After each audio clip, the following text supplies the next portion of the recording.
export, because we have started export to Europe.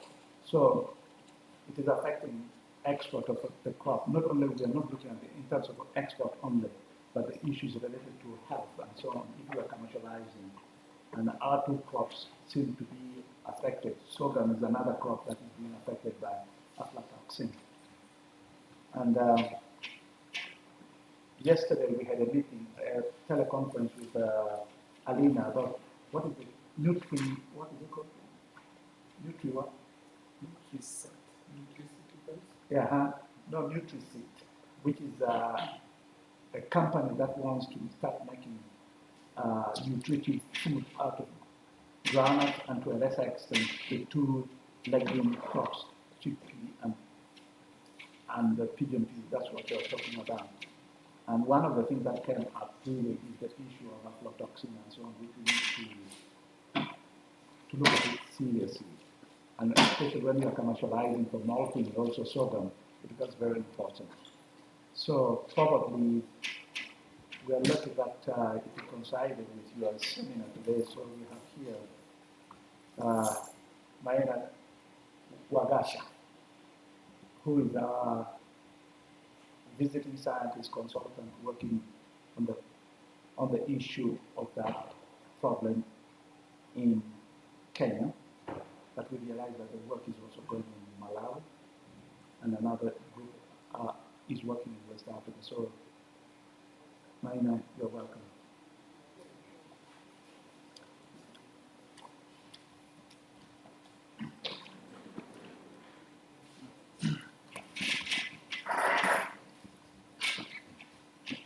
Good morning.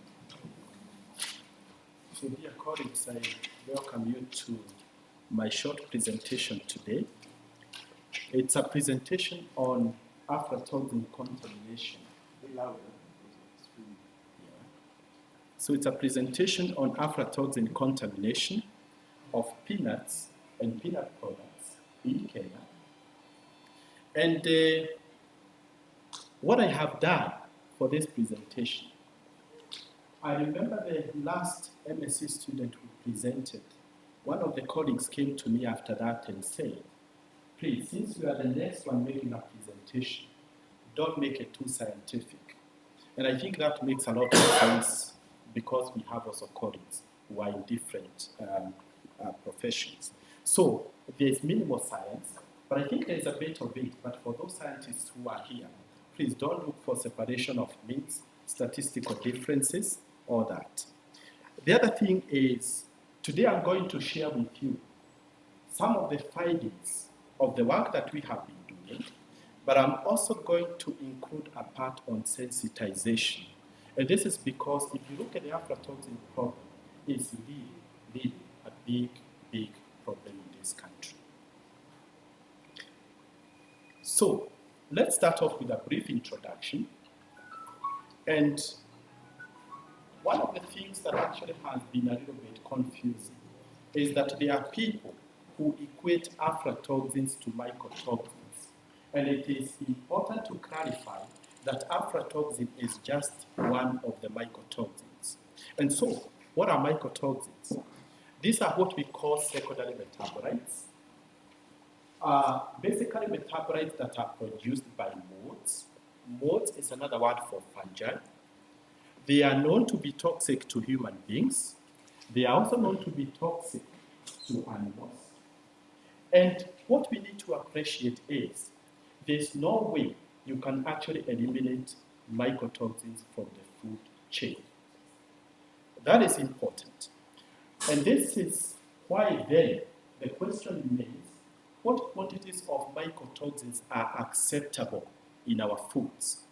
And that is why then you realize certain regions of the world, especially North America and Europe, they have come up with very clear regulations. If your foodstuff is above a certain limit, then you cannot market that food. We also do have those regulations in other parts of the world, but actually there is a small problem because as much as those regulations are there, when it comes to implementation, when it comes to enforcement, then that is not followed up properly. The other thing that we need to appreciate is mycotoxin contamination can occur when your crop is growing in the field. It can also occur when you store your products.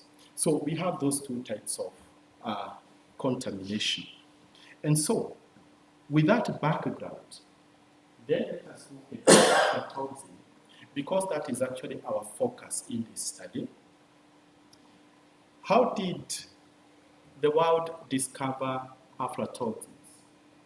It was out of a very unfortunate event in 1960, where about 100,000 turkeys died under mysterious circumstances. This was actually in England. And what happened is, those turkeys had been fed on oil cake. This oil cake was made from Brazilian nuts. And unfortunately, those Brazilian nuts were contaminated with aflatoxin. At that time, the world didn't know about aflatoxin. So a group of scientists started trying to address that problem. And finally, one chemist was able to isolate that toxin that had caused the death of the 100,000 turkeys. And he related that toxin to a fungus, a mold called Aspergillus flavus. And since it was a poison, it was a toxin, that is how the name aflatoxin was coined. What do we know about aflatoxin? It's basically the most dangerous, the most poisonous, the most toxic mycotoxin known. And it is produced by two modes, mainly Aspergillus flavus and Aspergillus parasiticus. The other thing we need to appreciate is it is not a homogeneous toxin. You know, we have what we call aflatoxin types. So we have aflatoxin B1, B2, G1, and G2. That coding is interesting because if you look at the B group, B1 and B2, if you subject them to UV light, the fluorescence blue. For G1 and G2, they will fluorescence green.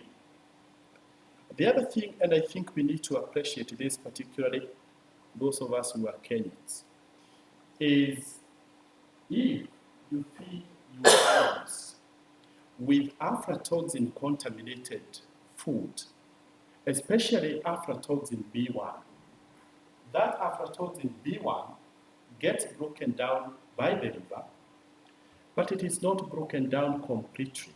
And so that toxin is converted to what we call aflatoxin M1. And aflatoxin M1 actually accumulates in the animal, what we call the animal products. So be it eggs, meat, cheese, or whatever else animal products we consume, it is possible to get this aflatoxin M1. And so that is what we call indirect exposure.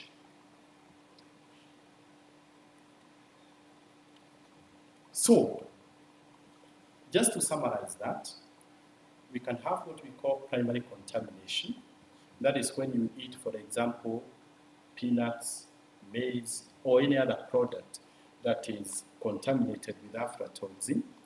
Let me point out something, and I think most of us might have seen maize that looks like this. That is not actually the aflatoxin. That is the mold, the fungus that produces aflatoxin. And so you can get exposed if you eat moldy food. The other method is what we have called indirect contamination. If you, for example, eat eggs, and those chicken were fed on aflatoxin contaminated grain, say maize, then you can be exposed. And of course, we also have those other products. So, but of course, now once you take those infected products, then of course in the lab, you are able to isolate that mold that produces aflatoxin. So, regarding what we have been doing, I'm just going to share a part of our study. And for today, you look at 3 objectives. And I just selected this so that probably all of us can benefit from this. So one of the objectives was to characterize the peanut market trades in three places: Nairobi, Western, and Nyanza.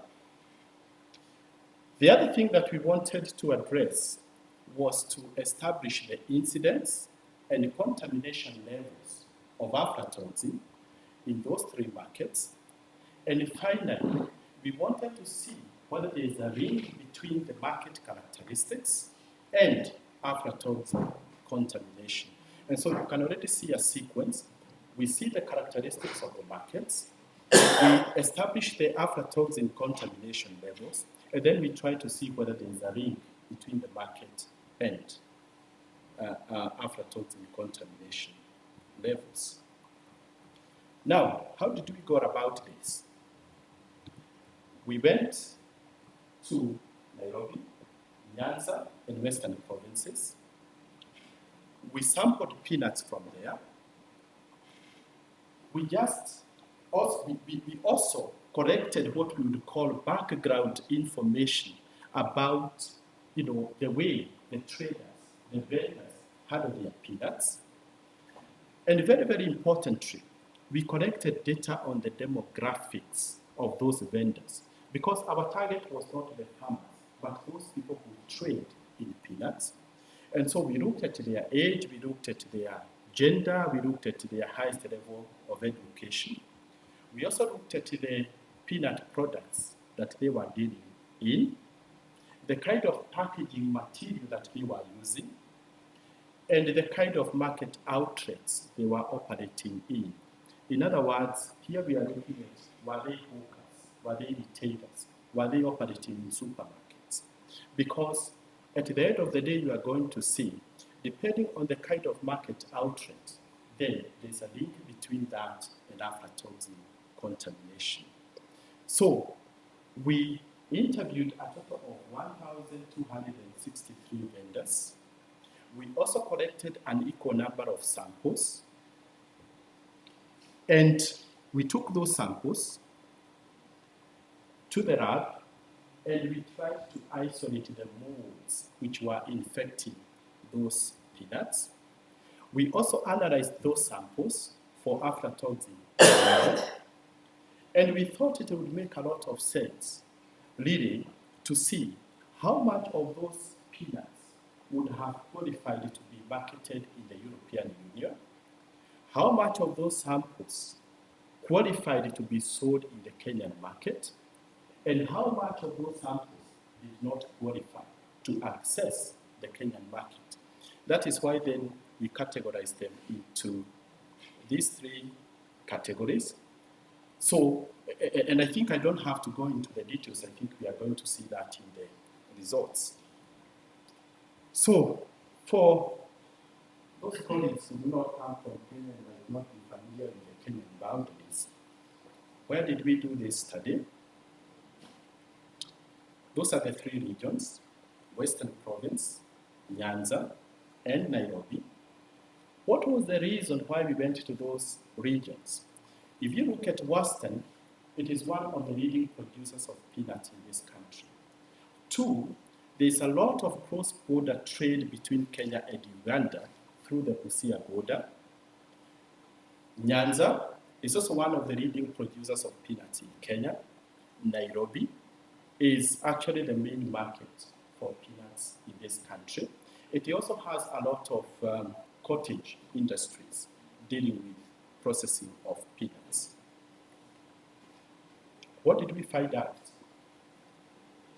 Like I said, we really wanted to look at the demographics of the vendors, the traders who we are dealing in peanuts.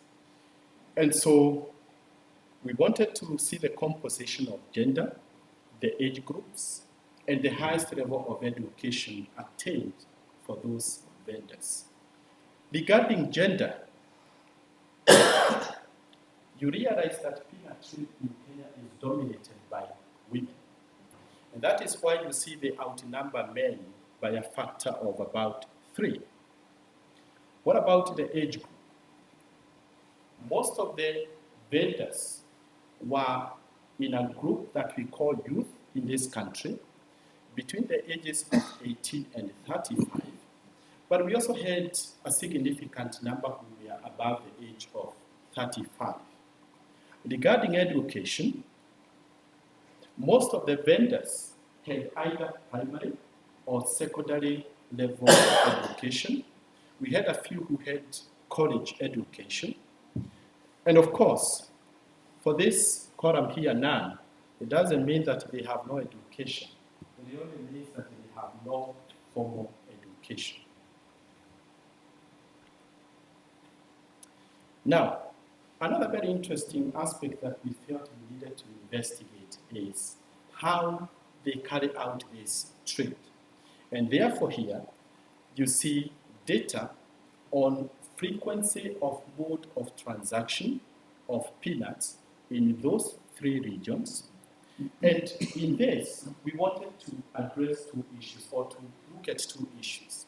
One, where did these traders get their peanuts? Did they sell what they were growing on harvest? Did they buy the peanuts locally? Did they buy from the neighboring countries? Or they did not know where the peanuts came from? The other aspect that we wanted to look at was, were these vendors involved in what we call direct trade, or do they depend on middlemen? Think about these figures presented here, because later on we are going to see a link between all this and aflatoxin contamination levels. So, what you realize then is that most of the vendors actually bought their peanuts locally. And that is why, if you look at all the values in this table, everything should add up to 100%. So majority of those vendors actually bought their peanuts locally. But now going to the individual regions, if you look at Nairobi, majority of the vendors depended on middlemen. In other words, these vendors in Nairobi did not go to Nyanza or Western, which are the key producers. They depended on middlemen to supply them with the peanuts. What about when you go to Nyanza? The scenario changes. And you see, majority of the vendors in Nyanza were involved in direct trade. Now, that makes a lot of sense, because we did say that Nyanza is one of the leading producers of peanuts. And so those people who are involved in trade within the province would actually very easily access peanuts from the farmers. What about Western Kenya? An interesting scenario, because they are some of the leading producers. Then you see it's like 50-50. Now, how can you justify that? It's because we did observe that there's a lot of cross-border trade between Kenya and Uganda. And I think that might justify why you see the scenario changing and being different from Nyanza. We also wanted to look at the kind of packaging materials that those vendors use. Now, this is a very important aspect, because later on I'm going to share with you the aflatoxin contamination levels based on the kind of packaging material that the vendors used. And so you can see the spectrum of the packaging materials used by the vendors. The polythene bags were the most commonly used. And I think those of us who have gone to the Kenyan market, you really observe this. And then, of course, you can see all the others. But I felt I needed to point out two groups of packaging materials. Polythene bags and propylene bags were the most commonly used. I hope you know what the propylene bags look like. It's what we commonly call nylon bags. And I think the next slide actually has an image of the propylene bag, very commonly used in Kenya, used also for packaging animal feeds, maize, everything. Now, you see these were the most commonly used kind of packaging material. Now, jute bags. These are also what we call the size of bags. These are the recommended bags. Yet you see very few people actually use them for packaging their peanuts and peanut products. And I think that has got an implication on the aflatoxin contamination levels. Now, for those who might not know, this is now the proper yield bag, commonly called nylon bags in Kenya. This is the reeded basket, and probably going a little bit back, you see we have a significant number of vendors who we are using the reeded basket. And of course, we have the jute bag, and that is what is actually recommended as the right packaging material for peanuts. Now, if you keep in mind the vendors using these different packaging materials, and then you look at the aflatoxin contamination levels, what is presented here is the proportion of peanuts that were packed in different kind of packaging materials which did not meet the regulations set by the Kenya Bureau of Standards. I need to point out that the Kenya Bureau of Standards indicates that any peanut or peanut product that has got more than 10 parts per billion of total aflatoxin should not be sold in the Kenyan market. Now, look at this. All the peanuts that were packaged in plastic jar, this also includes the plastic buckets. About 68% of those products do not qualify to be sold in the Kenyan market. And then, of course, you can see for the other packaging materials. Now, if you compare the proportion of peanuts which should not be sold in the Kenyan market, packed in plastic jars, and you compare that with what was packaged in the jute bags. And here I'm talking also appreciating that it's only a small proportion of peanuts that were packed in the jute bags. Then you see everything that was packed in the recommended bags really met the standards. And of course, you can see the scenario for the others. But I also want to point out something here. If you look at the reeded basket, it seems to be the second best option for packaging peanuts. And I think that makes a lot of sense. If we go back just a little bit, you see this bag allows for aeration, and does not trap heat or moisture. And I think that makes a lot of sense to qualify to be the second best option for packaging. The other thing that we wanted to look at was the relationship between aflatoxin level and market types. A very, very interesting scenario, because here the question is, if you go and buy your peanuts from a hawker, are the aflatoxin contamination levels the same as somebody who goes to buy from the supermarket, from a retail shop? So that is the question that we are addressing here. And we had different market types. We had hawkers, informal market outlets. We know the open markets like what we have in places like Kangeni, Kawangware. Then we have the formal market outlets. These have become very popular in Kenya. These are the markets where you have very nice shades. And I think they are now available literally in every major town in Kenya. We have the stockists, what we call the cereal stockists, the retailers and the supermarkets. Now,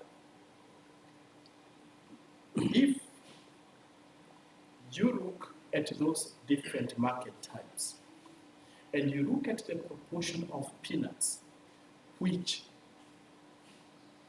fails to qualify for the Kenyan market, and that's why I have highlighted the last column, then I think that gives you a very good scenario.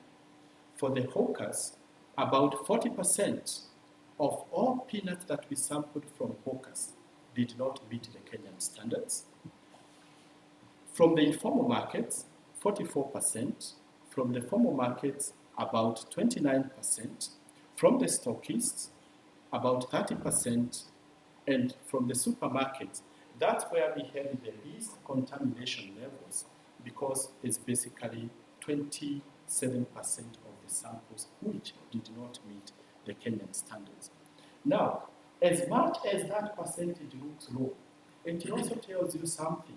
We are talking about the formal outlets, yet even from the supermarkets, we have such a high percentage of the peanuts not meeting the said standards by Peanut Zero standards. And I think that tells us that we did have a serious problem that needs to be addressed also from a regulatory point of view. The other thing that we need to appreciate from these results is overall, 61% of all the peanuts that we sampled qualified to be marketed to the European Union. And if you add that to the 4%, then it takes it to 65% of all those peanuts qualified to be marketed in Kenya. But we have this 35% available in the market, but not meeting the standards. And I think that is a point of concern. You can never talk about aflatoxins without linking that to the molds which produce aflatoxin. And that is why we wanted to look at the population of the molds that produce aflatoxins in the different regions. And here we focused on these three because they are the main producers of aflatoxin. This is the main one, followed by this, and Aspergillus parasiticus is also important, but cannot compare with the other two. Now, very interesting because if you look at the population of this fungus in Nairobi, it is really, really high. Then followed by Western, and of course we have Nyanza. And when we come to this one, of course the scenario changes, where the population of Aspergillus flavus L was highest in Western, and then of course Nairobi and Nyanza were at the same level. What we need probably to focus on more is the scenario of Aspergillus flavus in Nairobi, because that is the main mold producing aflatoxins. And so then we wanted to look at, since we have seen the population of the molds, does that really influence the levels of aflatoxin? And so what you realize here is the proportion of aflatoxin contamination levels in Nairobi, Nyanza, and Western. And in other words, here we are asking, what proportion of peanuts marketed in Nairobi, Nyanza, and Western qualifies to be sold in the market? Now, Nairobi, we start with Nairobi. You see a very low percentage qualifies to access the European Union. And if you add here, it is still about 35% of peanuts sold in Nairobi that qualify to be sold in Kenya. And we have this whole chunk that doesn't qualify. And of course, when you go to Nyanza, it looks like actually people in Nyanza are safe, or more or less, because you can see really like 83% of peanuts sold in Nyanza really are safe. We only have a small percentage here.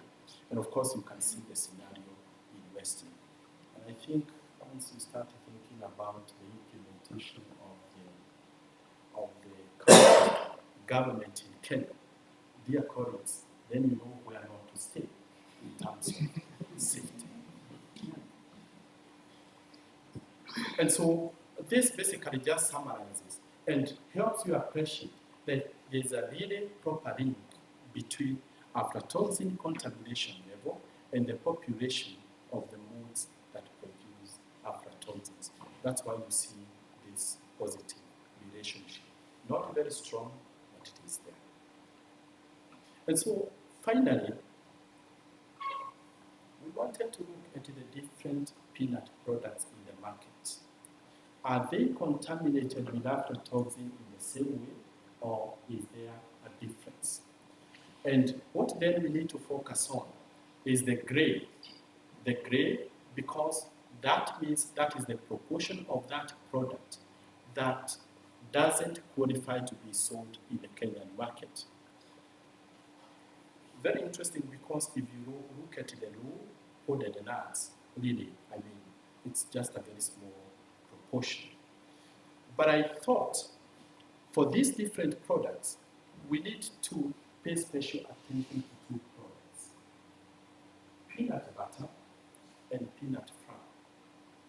I know most of us actually love peanut butter, me included. Yet, once you see the scenario, you see this is like 60% of the peanut butter in the Kenyan market is highly contaminated, does not meet the set regulations.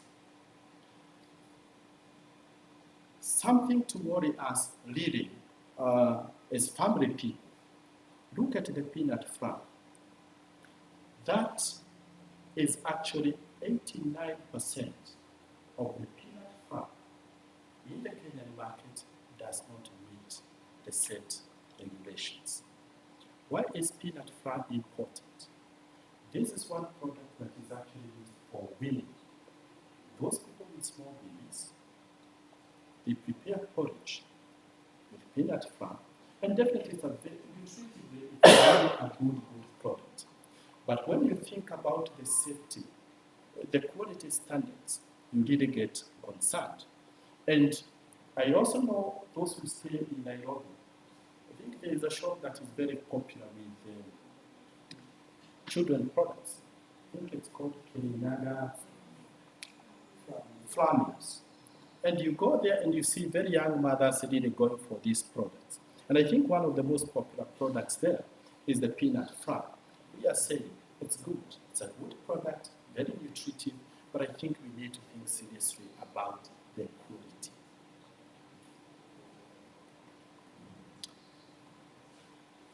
What message do we need to take home after we leave here? That peanuts in Nairobi were more contaminated than peanuts sampled from Western Nyanza. 66% of the peanut butter and 89% of the peanut flour did not qualify to be sold in the Kenyan market. The kind of packaging material that either farmers or vendors use influences aflatoxin contamination level. And this tells you that there needs to be a lot of sensitization so that you don't just think about the cost of the packaging material, but you also think about how it's going to influence quality of what you are packaging. The higher the aflatoxin, or rather, the higher the population of the aflatoxin producing modes, the higher the aflatoxin level. And I think that is not surprising. That was really expected. And of course, finally, and this is what we need to think about, 35% of the peanuts and peanut products marketed in this country, based on the findings of this study, really do not qualify to be sold because they are not fit for human consumption. Allow me one extra minute to share this last slide with you. Because yes, we know that there is a problem. But if you are involved in trade, if you are a farmer, what is it that you can look out for to suspect that your peanuts are actually contaminated with aflatoxin? Any peanuts that shows any signs of molds growing, that is suspect. Any peanuts that is rotten, that is discolored, that is diseased, is suspect. Any peanuts that produces what we would call unusual smell, odor, flavor, or aroma is suspect. Any peanuts that is moist, that is wet, that is warm, really is considered to be suspect. In other words, whenever you observe anything that is not normal with your peanuts, I think that makes you suspect those peanuts or peanut products. And so the question then that we need to ask ourselves, what is the quality of the peanuts and peanut products that we consume in this country? And of course then, what is it that we need to do? Because we identify the problem, but let's also think about how these problems can be solved. So, dear colleagues, thank you for your time and patience.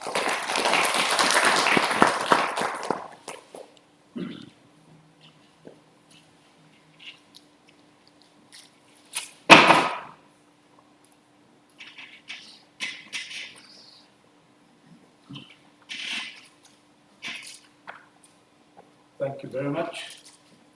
I think we may look at it in isolation, but if you remember, people have died in eastern Kenya due to aflatoxin in maize. And of course, our dear brother started saying that that was contaminated from the neighboring country. So you're very good at learning, but credit also you got, just like you said, that Kiptorich is from Kenya, went to Uganda. But on a more serious note, this is the part of the story about the postmortem of the work that has been done. The major issue is that how can we control so that the products that reach the markets are better quality, not only in peanuts, call it granules, and but also maize. Understand that it's very serious in cassava also, yes. And of course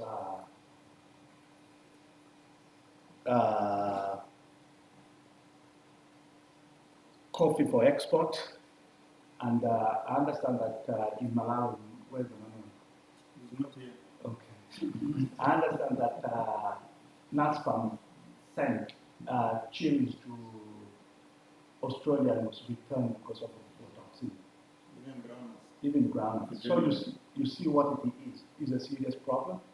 It's a health problem. It's a trade problem. I'll ask if people have got questions and so on, especially in the control method and what they have done, to let us have the insight. Any questions, please? Yes. I have two questions. The first one, thank you for your presentation. Very you said that the different types of aflatoxin, the B classes, and I don't remember the other class, but the B ones are metabolized to M1 if you feed it to your animals, by the liver. But then again, you said these accumulate in the body of the animal. To what level does it accumulate? Does it eventually cause death? And what levels does that happen?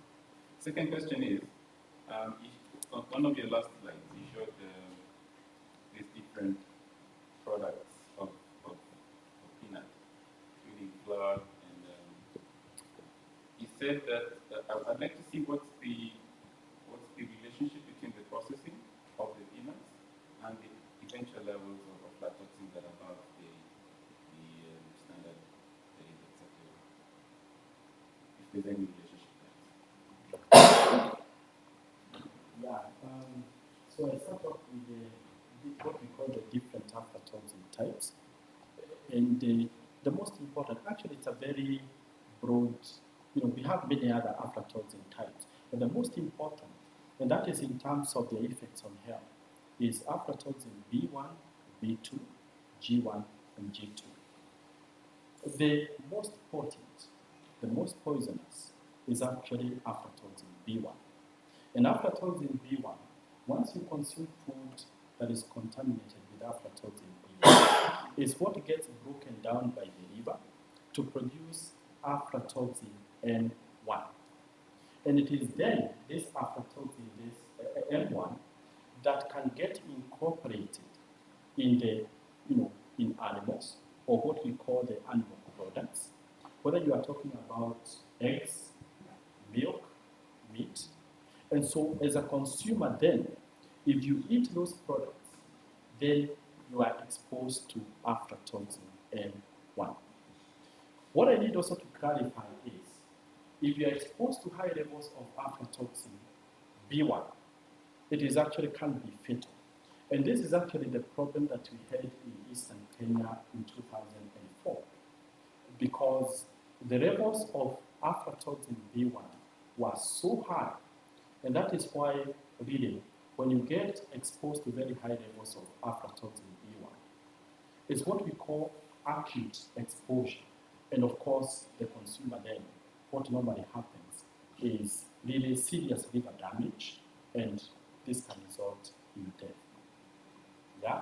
So it's basically based on, and these regulatory standards, for example, if you look at the regulatory standards in Kenya, the acceptable level of aflatoxin B1 in food should be 5 parts per billion.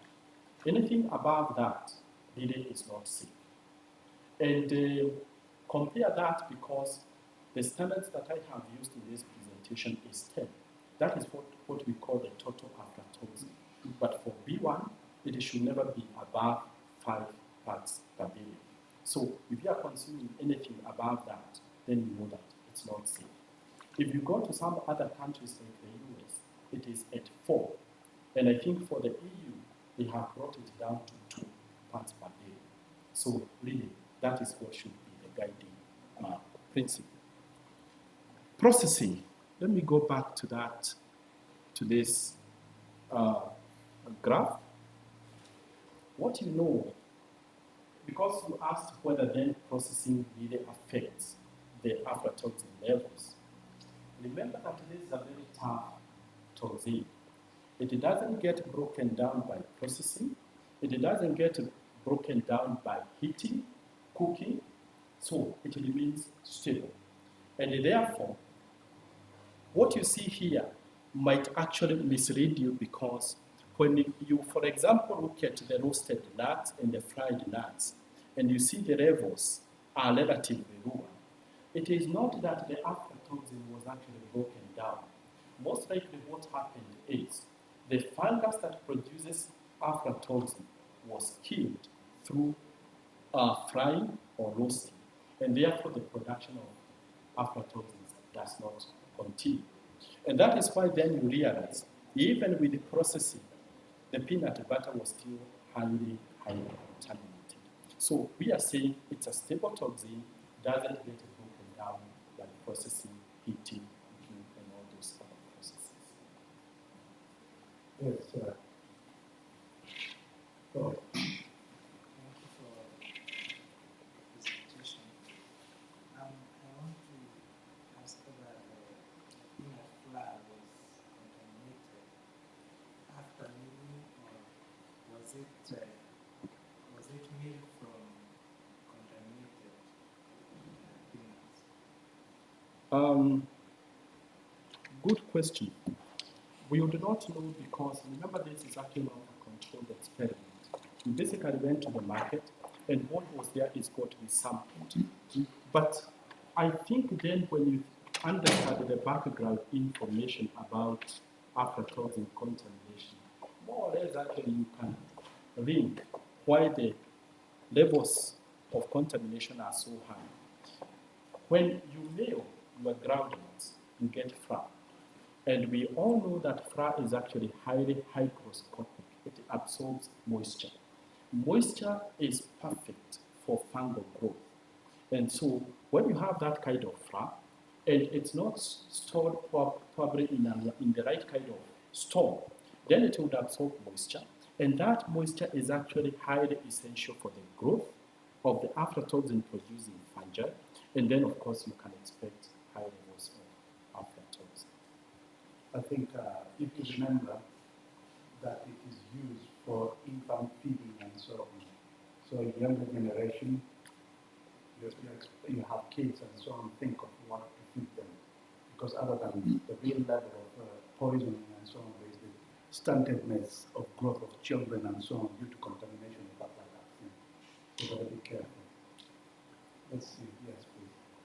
Okay, thank you so much for your presentation.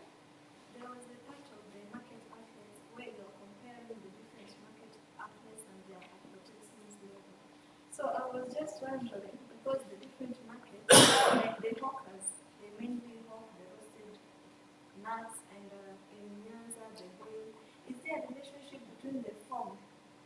of the peanuts with the market outlet, so that at least you can justify that because they have this type, that's why the aflatoxins are there, or is it independent?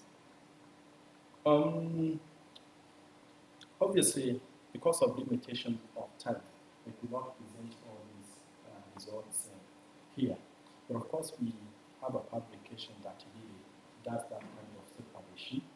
And for example, it's almost impossible to find hawkers dealing with peanut butter. But you will find them selling either raw nuts or roasted or the fried nuts. But I think what we realize, because we try to do all those correlations, is that basically it's the handling practices which influences aflatoxin contamination more than anything else. So that handling and something else, the length of the value chain. For example, if you look at this scenario in Nyanza, the contamination levels are relatively low. And it's because it's a very short value chain. Majority of the vendors are going to the farmers and taking the product to the market. If you look at Nairobi, besides the conditions of the storage structures, there's a very long value chain sourcing the products from Nyanza, from Western, from Uganda, bringing to the market. So depending on how you transport those products, then you basically predispose them. Let's have one or more questions. Thank you very much for the presentation. Actually, I don't know much about this subject. It's a very good introduction for me to the subject. I have two questions. The first one is that correlations you show doesn't convince me that there is a relationship between the fungus level and the contamination. If it is not the fungus, what is it contributing to the higher levels of aflatoxin? The correlation is so poor that I really don't see a relation between those two things. The second issue, you said by storing the plastic bags or polythene or polyethylene, the contamination levels are quite high. But at the same time, in the supermarkets, the contamination levels are very low, where most of this stuff is stored in the polythene plastic containers. Is there really a correlation between the material of the packing, or is it the conditions under which it is stored? What is the real cause? Okay, the first question is correlation. What I need to clarify something, that while we have a weak correlation here, for the population of the aflatoxin producing molds and the aflatoxin levels, is this. It's not always that when you have molded grains, you have aflatoxin. And it's not always that when you have grains which look clean, have no mold.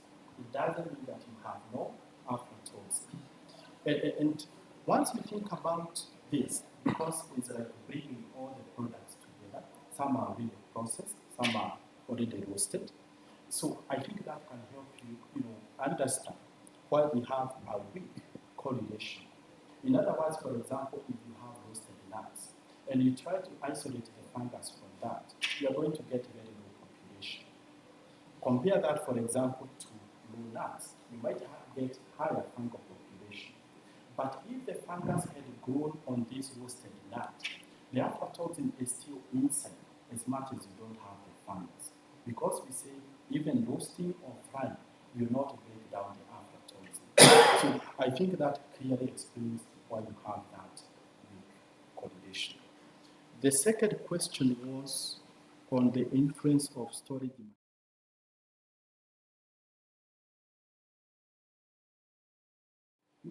This business of aflatoxin contamination is really, really complex. You cannot just take one factor and say, this is what causes aflatoxin contamination. But like I have mentioned, one of the most important aspects, one of the most important factors is what we call handling.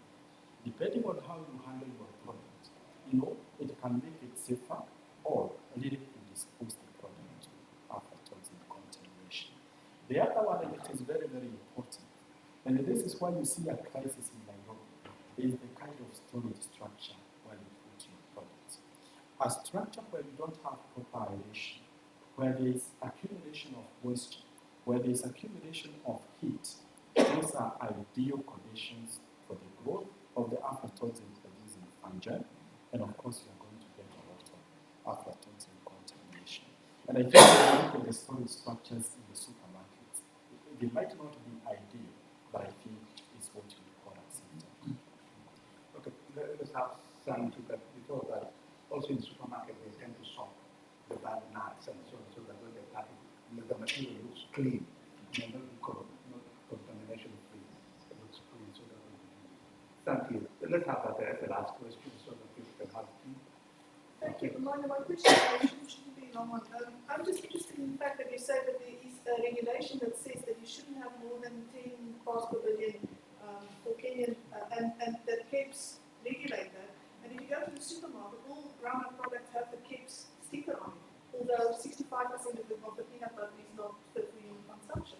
What's happening there? Is KEBS not testing, or can we just not trust what is on the markets, or what's happening there? Since my boss is here, I would not agree in politics. But obviously, we definitely know that somebody is not doing their job the way they should.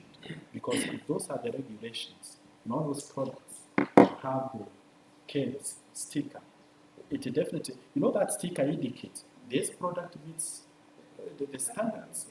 So, and if you get this product and you go back once in 10 years, it doesn't, then it means that, somebody has not done what they ought to have done. But does KEBS have the infrastructure in place to actually test these products to determine whether the levels are appropriate or not? Do you want to respond to that? Go ahead. KEBS definitely has got good labs. In fact, they have actually what we call like the most efficient method of detection of mycotoxins, the HPLC. But I think if you've ever visited the KEBS labs, definitely you know that they don't have the capacity to handle, everything that is coming to the market. The infrastructure is there, but definitely it's not adequate for testing all those products. Let's have Eric. How is short? My question is not even to. Yes, out of curiosity, because is there a variety of differences in terms of aflatoxin infection? Because if you look at Nyanza, other than cosmetic storage, the varieties there may be a bit different from what we grow in Busia and Uganda, the Homa Bay types. Is there any difference in aflatoxin infection in varieties?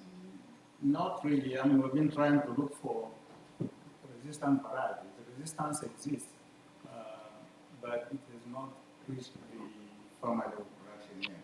So I wouldn't say that what we're observing is a function of variety, but what we're observing is clearly a function of post-harvest handling. Because if you look at Nyanza, where the materials are produced and consumed, 81% of them were good. Once you start moving them from Nyanza to the city, there is packaging, there is storage, there is all these post-harvest handling issues coming in to raise the aflatoxin level. Second, the fungus just provides the inoculant. Even if you look at the boiled nuts he was showing there, boiled nuts almost clean, raw nuts with a little contamination. But the inoculum is there, and with time, it generates, multiplies, and produces the fungus. Another point I want to raise here is the notion that peanut flour is bad. I don't think so, but I think contaminated nuts produce contaminated peanut flour. So if you have your nuts that are carefully sorted and selected and make peanut flour and store it properly, there's no reason it should be contaminated, because this is what we feed our children. But what normally happens is vendors and traders and even farmers select the good nuts and grade them to get a premium price on the graded nuts, and then on the splits, they grind into flour and send to the market. Definitely, you find a contamination. Sausage meat. I think we'll stop here. I just want to make one thing. First of all, thank you very much for that. But also take this home, that especially for my people who are in administration and finance, where science is not what they came to do here, that when they tell you that 4 parts per billion, it means that if you have got 1 billion kilos of peanuts, it is only the contamination is only 4 kilos in that. So 1 billion and 4 kilos, and that's how bad the thing is very bad. So anyway, thank you all very much. Thank you. I know that I heard it, some of you home here, and so let's make sure that we put an effort to come. Or if it is too much, let's also talk about it so that we review when we can do this thing. Thanks very much.